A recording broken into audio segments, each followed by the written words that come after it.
கோட்டுக்காளி படத்தோட ஸ்டோரி தாங்க பார்க்க போறோம். வினோத் ராஜோடைய கூழாங்கல் படம் மாதிரி தான் இதுவும் ஒரு டிராமா ஹார்ட் மூவி.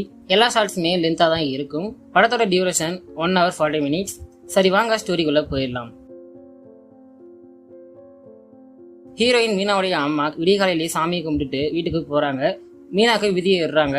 இதை பித்து பிடிச்ச மாதிரி மீனா இருக்காங்க. அங்க சேவலையும் கட்டி போட்டு வச்சிருக்காங்க. மீனா அப்பா எங்கேயும் கிளம்பணும், சீக்கிரம் வாங்கன்னு சொல்றாரு. ஆட்டோவையும் ரெடி பண்றாங்க. கட் பண்ணி இங்க நம்ம ஹீரோ பாண்டியை காட்டுறாங்க. அவரோட தங்கச்சி ராணி கழுத்துல அவருக்கு சுனாமி தடவி விட்டுட்டு இருக்காங்க. அப்போ கை காலை உடைச்சி அவளை இழுத்துட்டு தாலி கட்டாம அவ இழுப்பெல்லாம் போயிட்டு இருக்கேன்னு சொல்றாங்க. உடனே கோபமாயி அவர் அடிக்க போறாரு. இப்போ எங்க மீனா வீட்டுல சேவல் தப்பிக்க ட்ரை பண்ணுது. பட் பிடிச்சிடுறாங்க. இது எல்லாத்தையுமே மீனா அமைதியா பாத்துட்டு இருக்காங்க. இப்ப 2 ஃபேமிலியும் எங்கேயோ கிளம்பி போயிட்டு இருக்காங்க. பாண்டி பைக்ல 2 பேரை கூட்டிட்டு போறாரு. பாண்டி அப்பாவும் மீனா அப்பாவும் ஒரு ஸ்கூட்டில போறாங்க. ஆட்டோல மீனாவுடைய அம்மா, பாண்டியோட தங்கச்சிங்க 2 பேரு முத்து, ராணியோட பையன் சேவல், அப்புறம் இவங்களுக்கு